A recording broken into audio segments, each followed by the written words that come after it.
Hello മക്കളെ, welcome back to Xylem learning. Faisal സാറാണ്. Yes, നമ്മുടെ ഇന്ത്യ ആൻഡ് എക്കണോമിക് പ്ലാനിംഗ്, ഇന്ത്യയും സാമ്പത്തിക ആസൂത്രണം എന്ന ചാപ്റ്റർ.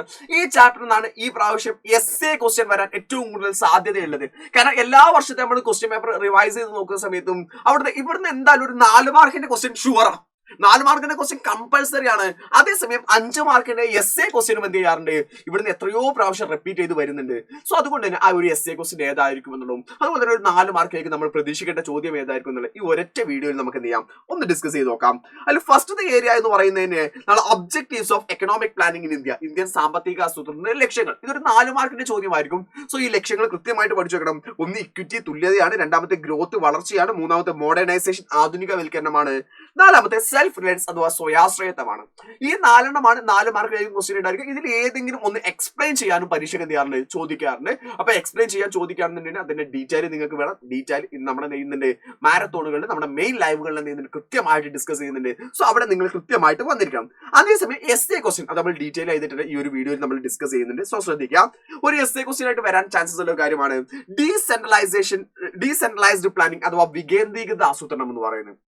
എന്ന് വെച്ചാൽ നമ്മുടെ രാജ്യത്തിന്റെ ഭരണം എന്ന് പറയുന്നത് ഒരു സെൻട്രൽ ഗവൺമെന്റ് മാത്രമായിട്ട് ഭരിക്കുകയാണെങ്കിൽ അതൊരിക്കലും പോസിബിൾ അല്ല. ഏറ്റവും താഴെയുള്ള ജനങ്ങളിലേക്ക് ഭരണം എത്തില്ല. അതുകൊണ്ട് തന്നെ ഏറ്റവും താഴെയുള്ള ജനങ്ങളിലേക്ക് നമ്മുടെ അഡ്മിനിസ്ട്രേഷൻ ഭരണം എത്തുന്നതിന് വേണ്ടിയിട്ട് ഗവൺമെന്റ് കൊണ്ടുവന്നായിരുന്നു ഡീസെൻട്രലൈസ്ഡ് പ്ലാനിംഗ് എന്ന് പറഞ്ഞാൽ വികേന്ദ്രീകൃത ആസൂത്രണം എന്ന് പറയുന്നത്. ഇതിന്റെ ഭാഗമായിട്ട് നമ്മൾ 3 പഞ്ചായത്തുകളാക്കിയിട്ട് ഗവൺമെന്റ് തരംതിരിച്ചു, അഥവാ ത്രിതല പഞ്ചായത്ത് വ്യവസ്ഥ. അതിനെ 3 ടയർ പഞ്ചായത്ത് സിസ്റ്റം എന്നാണ് വിളിക്കുക. ഇതിനെ വിളിക്കുന്ന പേര് 3 ടയർ പഞ്ചായത്ത് സിസ്റ്റം അഥവാ ത്രിതല പഞ്ചായത്ത് വ്യവസ്ഥ എന്നുള്ളതാണ്. അഥവാ 3 പഞ്ചായത്തുകളായിട്ട് ക്രിയേറ്റ് ചെയ്തു. അവയാണ് ഗ്രാമപഞ്ചായത്ത്, ബ്ലോക്ക് പഞ്ചായത്ത്, അതുപോലെ തന്നെ ജില്ലാ പഞ്ചായത്ത്. മക്കൾ, അതിൽ ഗ്രാമപഞ്ചായത്തിനെ നിങ്ങൾ കൃത്യമായിട്ട് പഠിച്ചു വെക്കുക. ഗ്രാമപഞ്ചായത്താണ് ഏറ്റവും ചെറിയ പഞ്ചായത്ത് എന്ന് പറഞ്ഞാൽ. The local development needs discussed. അവിടെ നിന്നാണ് ലോക്കൽ ഡെവലപ്മെന്റ് ആയിരുന്നു പ്രധാനമായിട്ടും, പ്രാദേശിക വികസനത്തിനായിരുന്നു പ്രധാനമായിട്ടും പ്രാധാന്യം കൊടുത്തത്. അവിടെ വാർഡ് തലത്തിൽ ഗ്രാമസഭകളിൽ ചർച്ച ചെയ്യും. അവിടുത്തെ ചെറിയ ചെറിയ പ്രശ്നങ്ങളെ കുറിച്ചിട്ടുള്ള ഗ്രാമതലത്തിൽ ചർച്ച ചെയ്യും.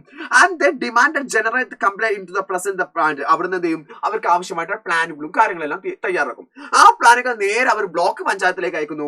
The project submitted by the panchayat. നമ്മുടെ ഗ്രാമപഞ്ചായത്തുകൾ സബ്മിറ്റ് ചെയ്ത പ്രൊജക്ടുകൾ എന്ത് ചെയ്യുന്നു, ലിസ്റ്റ് ചെയ്തിട്ട് ഡിസ്ട്രിക്ട് പഞ്ചായത്തിലേക്ക് അതിന്റെ പ്രിഫറൻസ് ബേസ്ഡ്, അതിൽ ആദ്യം ഏതാണ് നടപ്പിലാക്കേണ്ടത് പിന്നെ ഏതാണ് നടപ്പിലാക്കേണ്ടത് എന്നുള്ള രീതിയിൽ പ്രിഫറൻസ് വെച്ചിട്ട് ബ്ലോക്ക് പഞ്ചായത്തുകൾ അത് നേരെ ഡിസ്ട്രിക്ട് പഞ്ചായത്തുകൾ, ജില്ലാ പഞ്ചായത്തുകളിലേക്ക് അയച്ചു വെക്കും. ഈ ജില്ലാ പഞ്ചായത്തുകളിൽ നിന്നും they create the project submitted by the block panchayat. Block പഞ്ചായത്തുകൾ സബ്മിറ്റ് ചെയ്തിട്ടുള്ള പ്രൊജക്ടുകൾ എക്സാമിൻ ചെയ്തുകൊണ്ട് ഡിസ്ട്രിക്ട് ലെവൽ പ്ലാനിംഗ് കമ്മിറ്റിക്ക് എന്ത് ചെയ്യുന്നു, അതിന് പെർമിഷൻ കൊടുക്കുകയാണ് ചെയ്യാറുള്ളത്. അതിൽ ഏതൊക്കെ വേഗം നടക്കണം പിന്നെ ഏതൊക്കെ നടത്തുന്നുള്ള പഞ്ചായത്തുകൾ പ്ലാനിംഗ് കൊടുക്കുന്നു. The project will be handed over to state planning board. അത് ചിലത് എന്ത് ചെയ്യും, ജില്ലാ പഞ്ചായത്ത് നടത്താൻ പറ്റില്ല, ഡിസ്ട്രിക്ട് പഞ്ചായത്ത് നടത്താൻ പറ്റില്ല, അത് നേരെ അവരിലേക്ക് ഹാൻഡ് ഓവർ ചെയ്യും.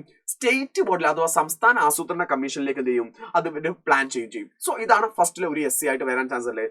അതേസമയം ഏറ്റവും ഇമ്പോർട്ടന്റ് ആയിട്ടുള്ള അടുത്തൊരു ചാൻസസ് ഉള്ള ഭാഗമാണ് നീതി ആയോഗ് എന്ന് പറയുന്നത്. അവരുടെ പ്ലാനിംഗ് കമ്മീഷന് ശേഷമായിട്ട് പിന്നെ 2015 ജനുവരി 1 കൊണ്ടുവന്നാണ് നീതി ആയോഗ് എന്ന് പറഞ്ഞാൽ. നീതി ആയോഗിന്റെ ചെയർമാൻ എന്ന് പറഞ്ഞാൽ പ്രൈം മിനിസ്റ്റർ ആയിരിക്കും, അഥവാ പ്രധാനമന്ത്രി ആയിരിക്കും നീതി ആയോഗിന്റെ ചെയർമാൻ. നീതി ആയോഗിന്റെ ലക്ഷ്യങ്ങൾ കൃത്യമായിട്ട് പഠിച്ചു വെച്ചു. നീതി ആയോഗിന്റെ എയിംസ് എന്തൊക്കെയെന്നുള്ളത്, അത് ഗോൾസ് ഒന്നും മേ ബി ക്വസ്റ്റ്യൻ ചോദിക്കാറുണ്ട് കേട്ടോ. അതിൽ ഒന്നാമത്തെ ഗോൾ ആയിരുന്നു bring down the government participate in the industrial and ഇത്ര വലിപ്പം വേണ്ട അല്ലെ മക്കളെ, ദ ഇൻഡസ്ട്രിയൽ ആൻഡ് സർവീസ് അഥവാ വ്യാവസായിക സർവീസ് സേവന മേഖലയിൽ നിന്ന് സർക്കാരിന്റെ പങ്കാളിത്തം കുറയ്ക്കുക. കാരണം എന്തില്ല, സർക്കാർ ആ ഒരു മേഖലയിൽ ഇനി വല്ലാതെ എന്ത് ചെയ്യേണ്ട, പങ്കെടുക്കേണ്ട എന്നുള്ളതായിരുന്നു ഒന്നാമത്തെ കാര്യം. അതുപോലെ തന്നെ to improve the agricultural production, നമ്മളെ കാർഷിക മേഖല എന്ത് ചെയ്യുക, ഒന്നും കൂടെ ഇംപ്രൂവ് ചെയ്യണം, ഉഷാറാക്കണം.